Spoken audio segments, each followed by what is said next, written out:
The Grizzly Smith documentary. We weren't able to watch it. That's okay. Basically, it was a documentary, Dark Side of the Ring, where they interviewed all of Jake's family members. Now, are you aware of how many siblings Jake Roberts has? 4? Yeah. I was surprised. I knew 2. Sorry, he's one of 4. So I knew of 2. There's Rockin' Robin, who had a short career in the WWE, which I thought was a lot longer, but she had a 2-year run as a wrestler. I knew she was a wrestler. There's Sam Houston, who was basically like what you would call a jobber. Like he never really... Enhancement talent? Yeah, would you not call them jobbers? Well, enhancement talent? He had a good enough run for himself, but on a national level, never quite made it that far. And then he had another brother who's got nothing to do with... the business wrestling. He's just he looks like he does a lot of motorcycling and seems like a pretty well put together guy, probably the most stable out of all of them. A lot of talk about Grizzly Smith. I'm just gonna say it, he's a piece of shit. A lot of the siblings say that they were touched by him or they're molested. Yeah, so it's a pretty hard thing to watch. Also, a lot of stuff that they say is, in the context of today, hard to even really believe. Like they would say he'd go on a week-long trip with an underage person and the family would be like, yeah, it's cool. Like, see you when you get back. And today, if that were to happen, it'd be like, no, that's not okay. But well, it depends on who the person is.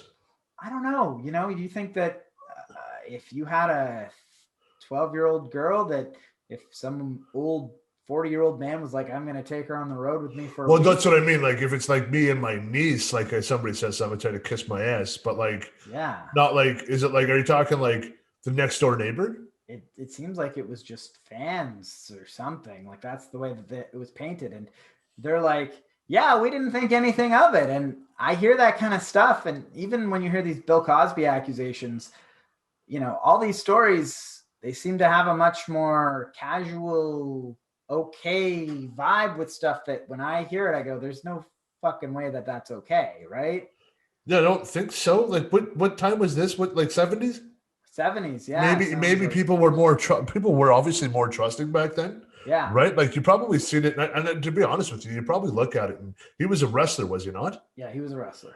Smith Sr. and Jake was Smith Jr. Well, put it this way. So if you're in the 70s, your family doesn't have a lot of money. You're coming back from Nam. You have a daughter. And then there's a wrestler that lives next door to you. Well, this isn't even next door. This is just, I don't know. Maybe they met at one of the wrestling shows or something. Oh, and they were just like, yeah, cool. I love this guy. Like great in-ring talent. Like got my picture with him. Seems really nice.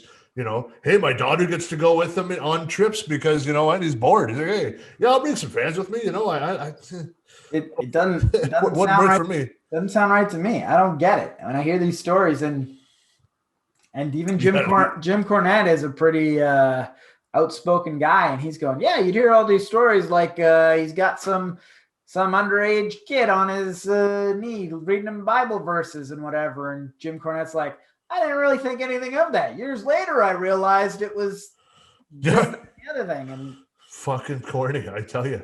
Yeah. I know, dude. Like to me, it doesn't make sense to me. Yet again, lack of education, I guess, and people are more trusting, I guess. I don't know. Like I don't know if the guy's reading a Bible verse doesn't mean he's a nice person, as we know. No, absolutely not. I mean that seems to usually be the hiding spot for them. But I mean that's neither here nor there. Yeah. Well, yeah, that's absolutely disgusting.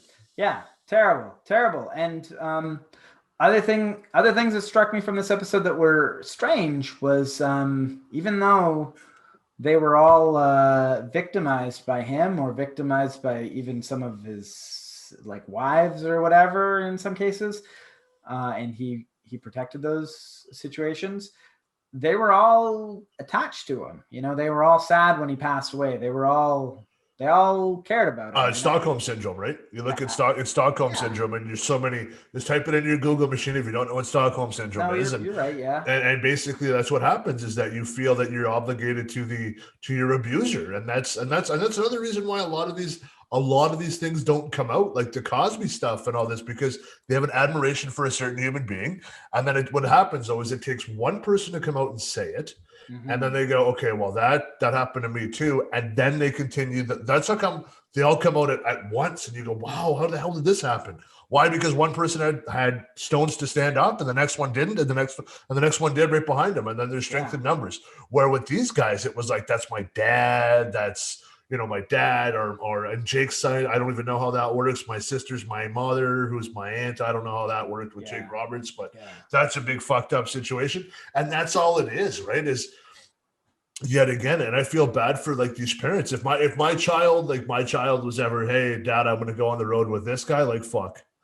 Yeah, no, I even if, to me, that part of the documentary, I'm like, if I even heard about that, it'd be like, whoa, you're not going, like, I don't know, it's not my kid, I maybe don't even know you, but if it's like, I'm going on a trip with this older gentleman for the next 5 or 6 days, and my parents are nowhere to be seen, and I'm sleeping in his hotel room, and yada, it's like, no, I'm not okay with that. Like, you know, a little different if it's, hey, Adam, I'm going on a trip too. I got to go to work, but I'm working in California today. And you got a little one. Hey, why don't you and the little one come with me? Yeah. We'll go clip down. We'll drink beers. The kids will be kids and we'll have a good time. Yeah. But not like me and your kid, not me and my kid alone. I wouldn't even do that. I don't even like to have me and a female alone if we're having a conversation.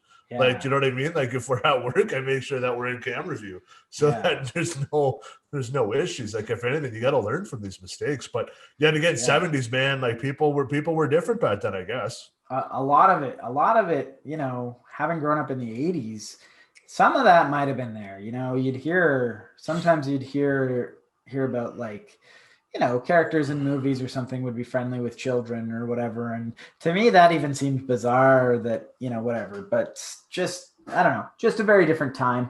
Listen, but I don't know, man. Like, if I don't even understand how that works, because, like, I'm just trying to think of it. Like, maybe if I had a kid, they wanted to bring a friend along. Of course, come on, bring a friend along. Like, fuck, cool, whatever. I don't give a shit. Like, to me, it's like, hey, if you're going to be occupied, leave me alone and let me do my own thing. Bring whatever the hell you want.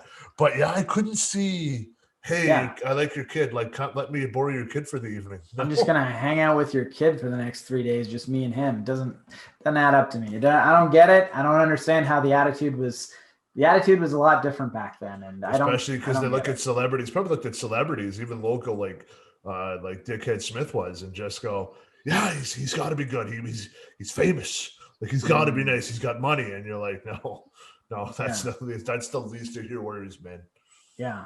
Well, the other thing that was sort of good about the documentary was that all of these members of Jake's family were estranged, and they've all sort of come in contact with each other, and they're closer now. So, well, that's good. I mean, it's unfortunate that it all happened to him, but I mean, hey, if it's bringing them together.